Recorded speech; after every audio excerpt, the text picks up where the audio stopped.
أعوذ بالله من الشيطان الرجيم بسم الله الرحمن الرحيم وإذا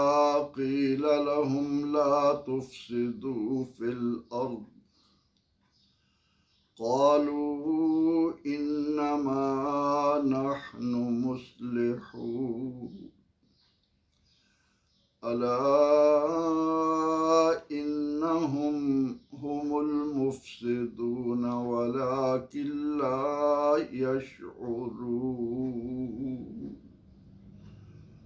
صدق اللہ العظیم۔ وَإِذَا اور جب قیل کہا جائے لہم ان سے لا تفسدوا فی الارض زمین میں فساد مت پھیلاؤ، قالوا تو جواباً کہتے ہیں انما یقیناً نحن ہم مصلحون اصلاح کرنے والے ہیں، الا خبردار خوب آگاہ ہو جاؤ،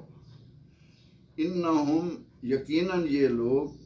ہم المفسدون یہی فسادی ہیں، ولیکن لا یشعرون لیکن انہیں اس کا شعور نہیں، اس کی خبر ہی نہیں۔ ہم منافقین کے بارے میں پڑھ رہے ہیں۔ سورہ البقرہ کا یہ رکوع ہر اہل ایمان کو چوکنا کر رہا ہے کہ اپنے ایمان کی فکر کر، اس حقیقت کو مد نظر رکھتے ہوئے کہ دو ہی راستے ہیں، ایک ہدایت کا ایک گمراہی کا، ایک ایمان ایک کفر، اس کے درمیان اور کوئی بات نہیں ہے۔ ہم مخلوق ہیں، ہمارے پیدا کرنے والے نے ہمیں کسی مقصد کے لیے اس دنیا میں اتارا ہے، اس لیے ہماری زندگی کا مقصد وحید اپنے پیدا کرنے والے کی رضا کا حصول ہے۔ اس سے ہٹ کر جو مقاصد بھی سامنے رکھ کر زندگی بسر کی جائے گی وہ انسان کو گمراہی کی طرف لے جائے گا، اس سے انسان سیدھی راہ سے بھٹک جائے گا۔ اس لیے قرآن حکیم کی یہ آیات انسان کی آنکھیں کھول دینے کے لیے کافی ہیں کہ وہ اپنے آپ کو یا تو ایمان میں داخل کرے یا کفر میں، ان دونوں کے درمیان تیسری راہ جو بچتی ہے وہ صرف منافقت کی ہے، اور منافقت کے بارے میں قرآن کریم کا واضح اعلان ہم سن چکے کہ جہنم کا سب سے نچلا طبقہ ان منافقین کے لیے ہے۔ اب اس آیہ کریمہ میں منافقین کے کردار کی کچھ جھلکیاں ہمیں دکھائی جا رہی ہیں، جن میں سے پہلی بات اس آیہ کریمہ میں یہ بیان کی گئی کہ یہ لوگ فسادی ہیں، اپنے اخلاق سے اپنے کردار سے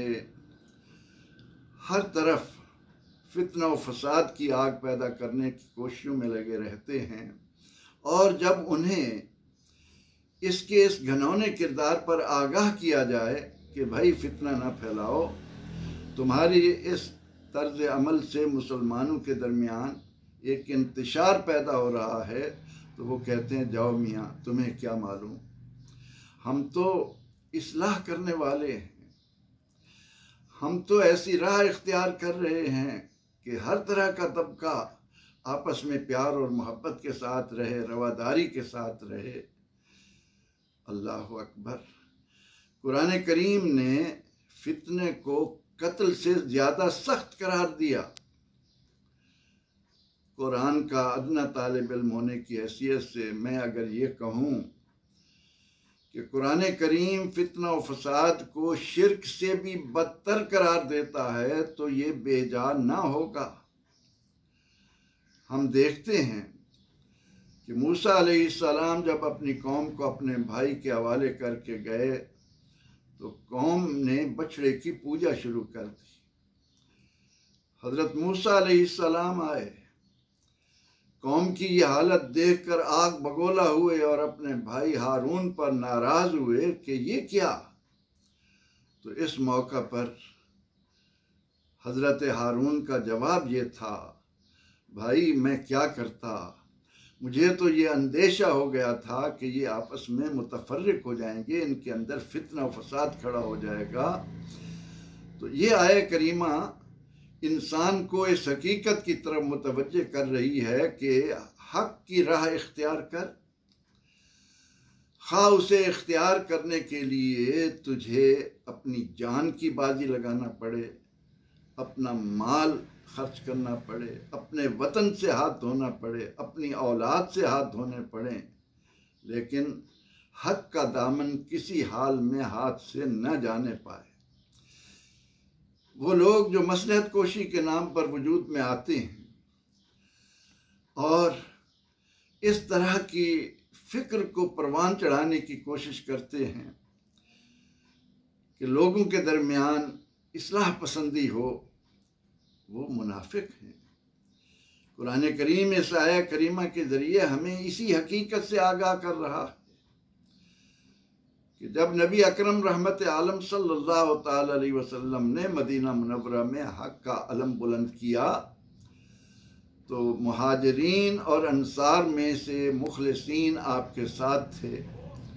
اب جن لوگوں نے فقط اپنی مصلحتوں کی خاطر ایمان قبول کر کے اپنے آپ کو مسلمانوں کی جماعت میں کھڑا کیا، وہ ان کے درمیان ایسی مسائل، ایسی باتیں پھیلا کر کہ جن کی بنا پر ان میں فتنہ و فساد پیدا ہوتا رہے شروع کر دیا۔ اب قرآن کریم میں اللہ تعالیٰ نے اس آیہ کریمہ کے ذریعے ہمیں بتایا کہ جب ایسے لوگوں سے کہا جاتا ہے کہ تمہاری یہ مصلحت پسندی، تمہاری براہ نام انسان دوستی، تمہاری راستے میں نظر آنے والی یہ بات کہ ہم لوگوں کو سب کو ملا کر چلیں، یہ بات درست نہیں ہے، یہ فتنہ و فساد کا موجب ہے۔ تو اس کے جواب میں وہ کیا کہتے ہیں کہ ہم تو اصلاح کرنے والے ہیں، ہم تو معاشرے کے اندر بے چینی کو پیدا کرنے سے روکنے کے لیے میدان میں آئے۔ اللہ رب العزت نے ان کے اس جواب کے بعد اہل ایمان کو آگاہ کر دیا کلمہ تنبیہ لا کر کہ اللہ خبردار، خوب سن لو،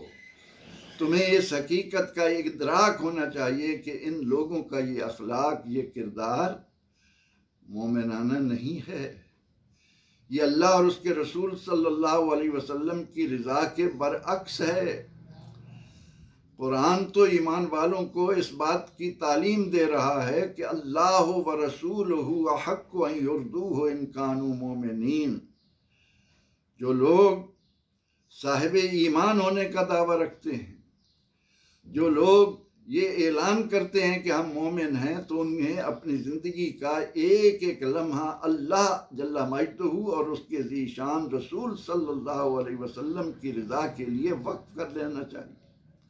اس کے علاوہ اور کوئی راستہ نہیں ہے۔ ہم اس آیہ کریمہ کی روشنی میں جب نظر ڈالتے ہیں تو ہمیں ایسے معاشرے میں افراد نظر آتے ہیں جو بے حیائی کو فروغ دینے کی خاطر آزادی کا سہارا لیتے ہیں۔ کتنے ہی لوگ اس معاشرے میں ایسے موجود ہیں، مردوں میں، عورتوں میں، کہ ان کے دماغوں میں، ان کے ذہنوں میں بات کچھ اور ہوتی ہے، لیکن اسے اس لبادے میں لوگوں کے سامنے لے آتے ہیں کہ جناب ہم تو عورت کی آزادی کے قائل ہیں۔ بھائی، جس نے پیدا کیا ہے، جس نے ہمارے لیے تعلیم آسمان سے اتاری ہے، ہمیں رہنمائی کا پورا سامان دیا ہے، اس کو چھوڑ کر، اس سے ہٹ کر اپنے طور پر جو ہم طریقے اختیار کرتے ہیں، انہیں یہ نام دیں کہ ہم عورت کی آزادی کے علمبردار ہیں۔ خدا را ہمیں سوچنا ہوگا کہ راستے تو دو ہی ہیں، یا ایمان کا یا کفر کا؟ ہم کہاں کھڑے ہیں؟ اگر ہم نے ایمان کی راہ اختیار کی ہے اور اپنے آپ کو نفاق کی لعنت سے بچانا ہے تو ہمیں اس ضمن میں رہنمائی یہ دی گئی کہ فَاسْأَلُوا أَهْلَ الذِّكْرِ إِن كُنتُمْ لَا تَعْلَمُونَ۔ تمہاری زندگیوں میں جب بھی کوئی ایسا مسئلہ آئے تو تم اہل علم کے پاس جاؤ، جنہوں نے اپنی زندگیاں قرآن و سنت کو سمجھنے میں گزاری ہیں، ان کے سامنے جا کر اپنی بات رکھو، ان سے رہنمائی لو۔ لیکن ہمارے ہاں بدنصیبی یہ ہے کہ ہم عمارت کھڑی کرنے لگیں گے تو سب سے بہترین انجینئر کا انتخاب کریں گے، جس میں کوئی بیماری ہوگی ہم کہیں گے کہ بہت ہی ماہر ڈاکٹر کا انتخاب کیا جائے۔ کسی بھی شعبے میں ہم قدم رکھیں گے تو اس میں بہترین سے بہترین انسان کو تلاش کریں گے، لیکن دین کے معاملے میں جو ہماری دنیا اور عقبہ کی کامیابی کا راز ہے، اس ضمن میں ہم یہ گوارا نہیں کرتے کہ اپنے لیے خود راہ اختیار کرنے کی بجائے ہم اہل علم سے جا کر پوچھیں۔ اب آپ نے دیکھا ہوگا کہ بہت سارے لوگ دنیا کے اندر مسلمان ہو کر توحید باری تعالیٰ کے نام پر رسالت کے متعلق ایسی باتیں کر جائیں گے جن کی وجہ سے لوگوں کے اندر فتنہ و فساد پیدا ہو۔ تو ہمیں یہ آیہ کریمہ آگاہ کر رہی ہے کہ اذا قیل لہم لا تفسدوا فی الارض، کہ منافقین کی جو جماعتیں ہیں، منافق لوگ جو ہیں، ان سے جب کہا جاتا ہے کہ زمین میں فتنہ و فساد سے گریز کرو تو وہ اس کے جواب میں کیا کہتے ہیں کہ انما نحن مصلحون، ہم تو بھلائی کے چاہنے والے ہیں، ہم تو اصلاح پسند لوگ ہیں، ہمیں آپ یہ نام دے رہے ہیں۔ اللہ تعالیٰ فرماتا ہے الا خبردار، کیا خوبصورت جواب ہے، کس انداز میں قرآن امت مصطفیٰ کے ایک ایک فرد کو نبی رحمت صلی اللہ علیہ وسلم کا شہدائی بنا رہا ہے کہ فرمایا الا آگاہ رہو انہم هم المفسدون، یہ فسادی ہیں، انہوں نے رسول کا دامن چھوڑ کر اپنے طور پر ادھر کی باتیں ادھر، ادھر کی باتیں ادھر،